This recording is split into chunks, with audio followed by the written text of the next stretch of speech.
Hello guys, welcome to cafe in Korea. Okay, so आज का video है my journey to Korea and how did I come to Korea, what is the process and every detail. तो ये एक informative video होने वाला है।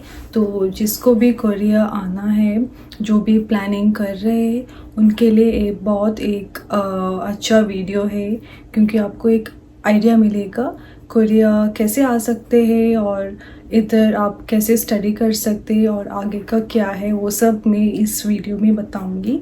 तो I hope it will help you guys. So without any delay let's get started. और क्योंकि ये इंफॉर्मेटिव वीडियो है, आपको इसको अच्छे से सुनना होगा।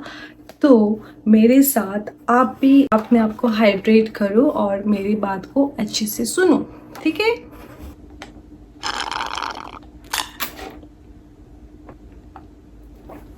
तो फर्स्टली मैं बोलने वाली हूँ मैं कैसे कोरिया आई हूँ और किस यूनिवर्सिटी के लिए आई हूँ और कैसे आई हूँ। मैं कोरिया आई थी 2022 में। अब मेरे को 2.5 ईयर्स हो चुका है कोरिया आने के बाद। मैं इधर आई थी मास्टर्स कोर्स करने के लिए।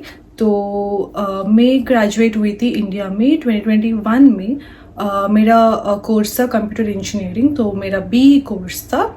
तो उसके बाद मैं प्रिपेयर कर रही थी अब्रॉड जाने के लिए। तो मेरा मन था कि मैं मास्टर्स करूँ। तो पहला प्रिपरेशन था मेरा आईएलटीएस का, क्योंकि आप कहीं भी जाओ बाहर, कोई भी कंट्री आप जा रहे हो तो आपको आईएलटीएस देना होगा। आईएलटीएस स्कोर दिखाना होगा कि आपको इतना स्कोर आया है। कुछ 6 या 6.5 से ज़्यादा होना है। इंग्लिश स्पीकिंग कंट्री है तो शायद 7 से ज़्यादा होना है। और अगर नॉन इंग्लिश स्पीकिंग है जैसा कोरिया है, यहाँ तो 6 या 6.5 भी ठीक है। मैंने भी आईएलटीएस दिया था और मेरा अच्छा स्कोर आया था। तो मैंने नेक्स्ट स्टेप लिया कि मुझे किस किस यूनिवर्सिटीज़ में अप्लाई करना है। तो उसके बाद मैंने थोड़ा शॉर्ट लिस्ट की, थोड़ा ऐसे कनाडा का यूनिवर्सिटीज़ में, थोड़ा यूके का यूनिवर्सिटीज़ में और थोड़ा कोरिया का यूनिवर्सिटीज़ में। तो इसमें मुझे बहुत कंफ्यूजन था फर्स्ट ऑफ ऑल कि मुझे कौन से कंट्री में जाना है। बहुत सारे डिस्कशन मेरे सिस्टर के साथ, मेरे पेरेंट्स के साथ होने के बाद मैंने फाइनली डिसाइड करा कि मैं कोरिया जाऊंगी, क्योंकि इधर स्कॉलरशिप और रिसर्च अपॉर्चुनिटीज़ ज़्यादा था बाकी कंट्रीज से। जैसे कनाडा और यूके में क्या होता है कि टॉट कोर्स होता है, तो ये ज़्यादा ऐसे थियोरी बेस्ड कोर्स होता है, जो मुझे नहीं करना था। मुझे ऐसे चाहिए था कि कुछ मुझे प्रैक्टिकल नॉलेज मिले ताकि मैं आगे जाके कंपनीज में वो अप्लाई कर सकती हूँ। तो ये कोरिया में उनका एजुकेशन सिस्टम थोड़ा अलग है बाकी कंट्रीज से।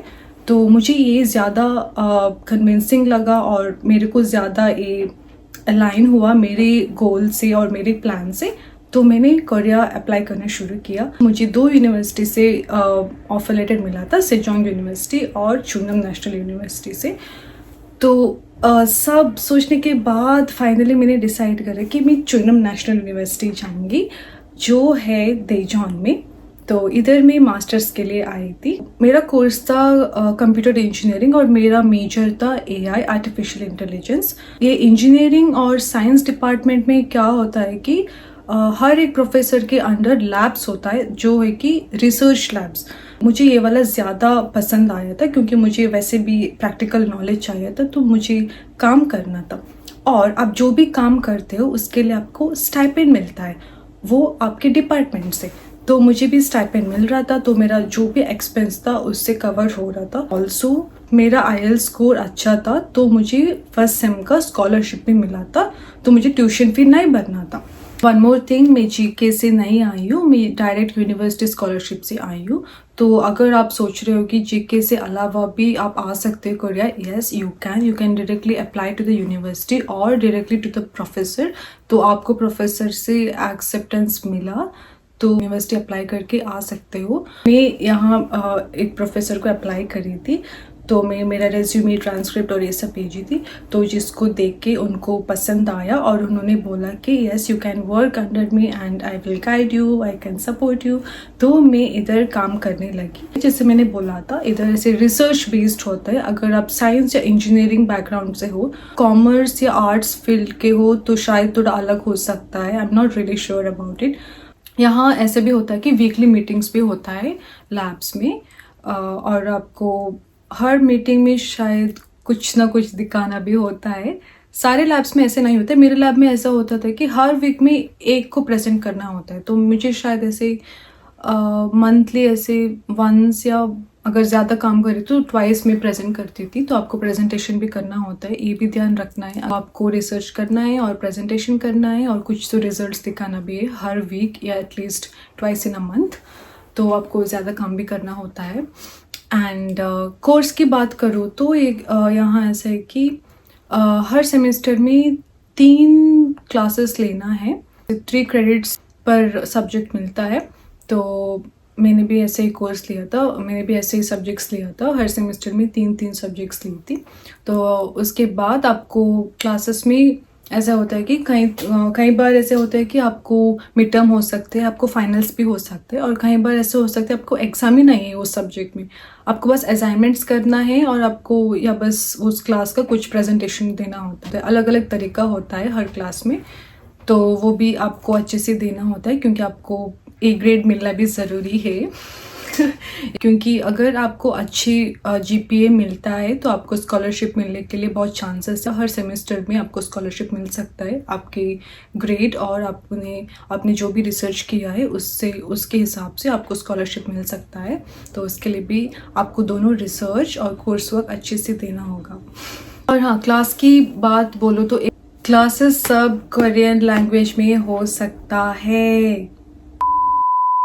I felt like I was an alien sitting in some Korean class, क्योंकि मेरा कोर्स में शायद एक ही क्लास था जो इंग्लिश में पढ़ाते थे प्रोफेसर, बाकी सब कोरियन में थे। तो या तो मैं मेरा लैपटॉप लेके जाती थी और कुछ और काम करती थी, या तो मैं बस सोती थी।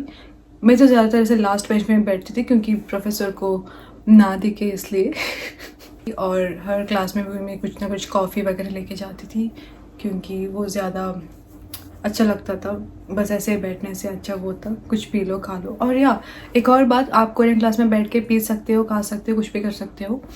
जैसे इंडिया में ये सब अलाउड नहीं है, मेरे क्लास में तो अलाउड नहीं था खाना पीना, पर इधर आप कॉफ़ी ले लो, जूस ले लो, कुछ भी ले लो, बस पढ़ाई करो और पी लो, एंजॉय करो। ऐसा होता है।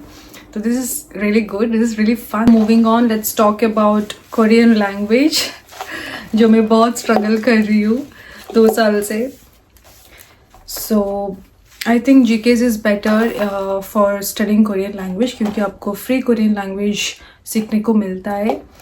और अगर आपको GKs का ऑप्शन नहीं मिलता है, मतलब आपको GKs थ्रू आने के लिए थोड़ा दिक्कत हो रहा है, आपका एप्लीकेशन रिजेक्ट हुआ है, तो I think this is also good, like you can come through university scholarship, but आपको कोरियन लैंग्वेज अपने आप से सीखना होगा through other online course or other type of courses you can join here after coming to the university, क्योंकि university भी Korean courses देते हैं, पर इतना इंटेंस नहीं होगा जैसे जीकेस में होता है।